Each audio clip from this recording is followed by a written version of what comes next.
This is the Flow. Salve, salve família, bem-vindos a mais um Flow, eu sou o Igor e hoje eu vou conversar com a Andréa Vermont. Obrigado por vir aí, pô. Eu que agradeço, querido, vocês são uma referência pra nós, é uma honra. Então hoje nós vamos falar de como funcionam os seres humanos e, bom, e eu tenho certeza, assim, pelo menos da minha parte, a gente vai orbitar bastante os adolescentes. Seres humanos e suas nuances. Pois é. Que são todos muito interessantes, né? O mais interessante nesse caso é como a percepção deles de tempo é completamente diferente de nós, né? Então eles falam de um ano como se fosse um tempão, e pra eles é mesmo, né? E pra gente um ano é daqui a pouco, né? É. E até os tempos que a gente tá vivendo agora, né? A superexposição a redes sociais, a informações, ainda que não redes sociais, a informações, até o hábito de consumo. Hoje a gente não espera, hoje uma criança não espera mais pra assistir o desenho, né? Não espera mais TV Globinho, agora tem infinito. É verdade. Então tem um monte de... É verdade, a gente tinha horário para assistir. Então isso eu suponho que isso tem impacto até na maneira de funcionar em relação ao mundo, né? Porque, veja, a gente teve que aprender a esperar para ver o filme da Tartaruga Ninja, né? Eles não precisam esperar por quase nada hoje. A gente vai falar sobre isso. Mas antes, deixa eu falar para vocês do parceiro que tá comigo aqui hoje, que é a Insider, que é quem faz essa camisa que eu tô usando. E, cara, tá rolando uma super promoção sensacional lá, que é a Black November. Então todo o site da Insider tem um monte de promoção lá pra vocês, um monte de desconto pra você comprar as peças aí pra experimentar, ou então pra completar o teu armário com as peças tecnológicas da Insider, que fazem diferença no dia a dia aí, com certeza na facilidade, na própria aplicação mesmo. Tem roupa lá na Insider que eu garanto que não é que você não vai conseguir manchar, mas vai te dar muito trabalho pra você conseguir. Eu tô falando, por exemplo, da bermuda hidrofóbica, que é um dos produtos que tem lá, além de cueca, calcinha, tem, moletom, tem o que você precisar para completar o teu armário lá em insiderstore.com.br com um montão de desconto. Usando o cupom FLOW você pode chegar até 50% de desconto, cara. Se for a tua primeira vez comprando na Insider lá, primeiro de teu CPF comprando na Insider, você ganha um desconto usando esse cupom de 20%. Agora, se você já é um cliente Insider, aí é 15%, que já tá bom, porque, como eu disse, juntando com todas as outras promoções do site, você pode chegar até 50% de desconto. Então vai lá experimentar, se tu não conhece ainda, tá perdendo tempo. E ainda tem brinde para compras a partir de R$399, maluco. Não vai perder, né? Tu não vai perder. Então vai lá que quando acaba o estoque já era, não tem como voltar atrás. O link tá aqui na descrição e o QR Code tá aí em cima também. Quiser mandar mensagem pra gente, o Gianzão vai ficar esperto ali e pegar os 5 Live Pix mais legais que chegarem aqui. O Jean vai tocar pra gente ouvir aqui no final do programa. Então, se a gente não tocar em algum assunto, ou se você tiver alguma pergunta específica, fica à vontade. Você pode participar, tá bom? É isso. Andréia, beleza. Então, você tava me contando aqui antes da gente começar que tu trabalha com pessoas, de certa forma, há um tempão. Né? Sim. Sempre foi o meu objeto de trabalho, se é que eu posso chamar assim. Pois é. Por que tu gosta de gente? Em geral, as pessoas preferem cachorro. Não é? Depende do que quer gostar, né? Já começa por aí, né? Boa. Depende muito do que quer gostar. O ser humano sempre me desafiou muito. Eu falo assim que tem uma cena da minha infância que ela é emblemática. Os meus irmãos são todos mais velhos que eu. Minha mãe engravidou de mim e ela já era laqueada. Tá. Ué? Oxi, então você é um milagre. Eu sou sei lá o quê. Não sei que nome que eu dou pra isso. Eu sou um acontecimento. Tá. E aí eu nasci, meus irmãos eram mais velhos, então eles odiavam brincar comigo, eles nem queriam.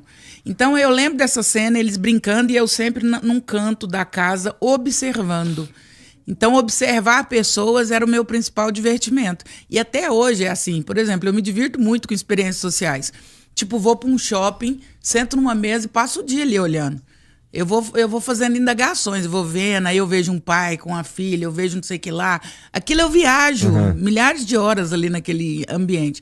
Então, gente é um negócio que me interessa muito, em todas as suas perspectivas. As boas e as ruins. Gente é um negócio que fantástico. Pra mim, vou dizer que é um pouquinho parecido também. Eu meio que converso com uma pessoa interessante e diferente todo dia quase. É mesmo. Né? Então, eu não vou pro shopping observar as pessoas, mas eu acesso às mentes das pessoas, que é um privilégio que pouca gente tem, né? De trocar ideia com as pessoas que eu troco ideia, né? Com você, então. Então, pra mim, é um pouco assim também, de entender o que tem aí atrás dos seus olhos, sabe? Como é que você... Qual é a lente que você usa pra ter a opinião A? Vamos trocar uma ideia? Vamos ver, me conta aí como é que tu opera, como é que você chegou até aqui, né? Quais foram as decisões que você tomou? E é sempre uma história muito maneira, e pra mim eu fui ficando melhor na habilidade de conseguir entender melhor por que uma motivação das pessoas, por que elas gostam de alguma coisa, por que elas defendem outra e tal, com algumas dicas. Então, por exemplo, se eu sei a idade de uma pessoa, eu consigo já inferir algumas referências que eu posso usar, que fazem sentido ou não, né? Me ajudam no meu trabalho. Pessoa. Se eu sei de onde vem, por exemplo, já dá para ter uma ideia de cultura, de como é que... por que aquela pessoa fala daquela forma. Então, conversar, para mim, é uma senhora porta de entrada pra pessoa que tá trocando ideia comigo. E de fato, seres humanos, além de serem muito interessantes, eles são muito diferentes uns dos outros. É isso. Quando as pessoas dizem assim, eu gosto mais dos animais, não sei o quê. Eu amo os animais, mas o animal ele é muito óbvio. O ser humano, por exemplo, hoje na Terra nós temos 8 bilhões de pessoas. 8 bilhões de pessoas diferentes. O cachorro ele é muito óbvio. Ele é carinhoso com quem ele gosta. Dificilmente... Aliás, nem sei casos, mas o animal ele não vai matar, por exemplo, a progenitora. O animal mata por fome ou por necessidade. Ele é violento quando ele se sente ameaçado. Ele é muito óbvio. O ser humano não tem obviedade nenhuma. Você pega uma Richthofen da vida que mata os pais. Então, você não vai ver isso no mundo animal. Dificilmente você vai ver isso no mundo animal. Então, o ser humano ele traz uma possibilidade... eu acho muito legal. Eu acho muito diferente. É muito legal, é muito diferente mesmo. Mas aí a filosofia que te colocou nesse mundo de pessoas, como é que a filosofia te ajuda, então, a entender as pessoas? A filosofia, eu falo que todo mundo deveria fazer filosofia desde que nasceu. Assim, filosofia é a mãe de todas as ciências. Filosofia é como se ela fosse a estante e as outras vêm dentro da estante, são os livros, né? A psicologia nasce da filosofia e tudo aí, astronomia, matemática, música nasce da filosofia. A filosofia, ela te amplia demais, porque ela te leva a reflexões. E ela que te põe nessa posição de observador, de perguntar o porquê das coisas.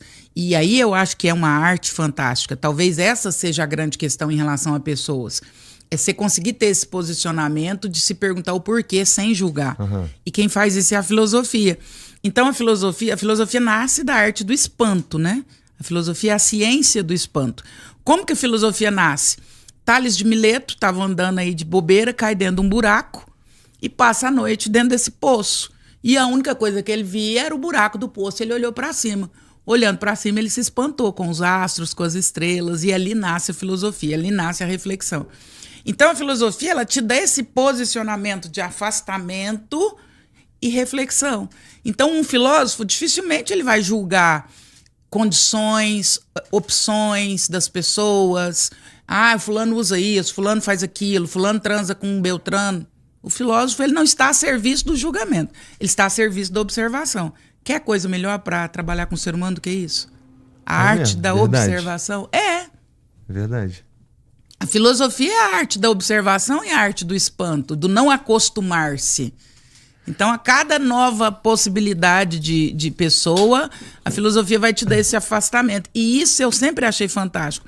Por que eu escolhi filosofia? Eu tinha um tio que ele entrou no seminário. E aí saiu, mas tinha cursado filosofia. E se casou, enfim. E ele ia na minha casa e ele era o único discurso que me chamava atenção, porque ele tinha uma perspectiva diferente sempre de tudo. Então ele falava de política, ele falava de comunismo, mas ele falava de progressismo, ele falava de tudo ali, e uma visão muito lúcida, sem julgamento, sempre sem julgamento. E eu falava, eu quero ser isso. Quando eu crescer, eu quero ter essa leitura de mundo. E a filosofia é uma paixão. Eu entendo, eu gosto muito de conversar com gente que estuda, que se dedica, o que gosta de filosofia, justamente por causa desse afastamento para falar das coisas, sabe? Porque eu também, eu gosto disso, eu gosto de quando a gente é capaz de... Porque eu acho que isso ajuda a gente a desenvolver o pensamento crítico no fim das contas. É isso. Né? E o pensamento crítico tá meio em falta de uma forma geral, né? A gente está vendo uma sociedade que segue seus heróis de uma forma cega. Se a gente for falar do ponto de vista